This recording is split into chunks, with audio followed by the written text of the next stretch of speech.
Ever wonder why command and control doesn't work when delegating tasks? Have you ever wondered why some leaders are more effective using subtle power to move things forward? Watch this short video to understand why.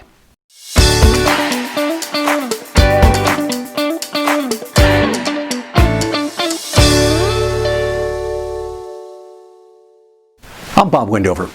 Ever since I read Power, How to Get It, How to Keep It by Michael Korda back in the 1980s, I've been a passionate observer of how leaders influence those around them. While the word power sometimes is interpreted as being negative, no effort ever really moves forward without someone exerting it, right? What I've discovered over time is that the subtlety with which power is used can make the big difference between a positive outcome and one that maybe goes off the rails. As I work with stressed leaders, this is one of the principles I try to impress. There are times when using direct position power is really the best approach, but the vast majority of times, the use of gentle persuasion is far more effective. After all, few people like to be told what to do, right? The most effective leaders I have worked with or observed use subtle and encouraging comments to get people invested in the mission. People like to think that they're working for the greater good. But at the same time, they also like to think that they're making that contribution on their terms. Now, some might accuse people using subtle power of being manipulative. But isn't that what we all do when attempting to get a person or a group of people to act in a particular way?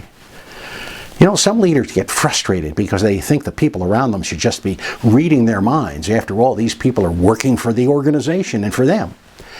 And when this doesn't happen, they resort to command and control. And the problem here is that specific direction without context results in specific action, but without the reasoning to extrapolate from there.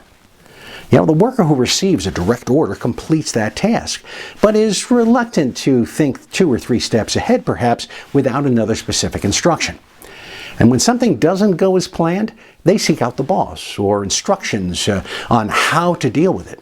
And when this happens over and over and over again in the workplace, the person in charge ends up with a parade of people asking questions.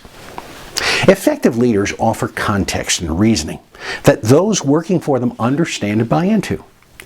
When given an assignment of this nature, the workers feel empowered to reason and to act independently. And this reduces the stress on the person in charge by eliminating many of the little decisions that they're asked to make when they use a command and control kind of approach. I've found that a couple of minutes of explaining the larger context behind the task gets the person emotionally and intellectually involved in the reasoning for the effort, for what they're doing. And this, coupled with providing the authority to act, is all it really takes to move the burden of decision-making from myself to the person I've delegated the responsibility to.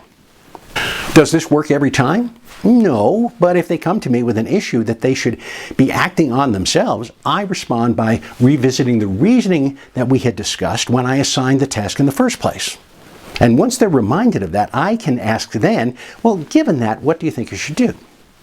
Now, you go through this process enough and they begin to get the idea that I want them to think on their own and that I will back them regardless of what happens. What do you do to use subtle power to lead your team and reduce your stress? We'd all like to know. Put your ideas in the comments below. I'm Bob Wendover.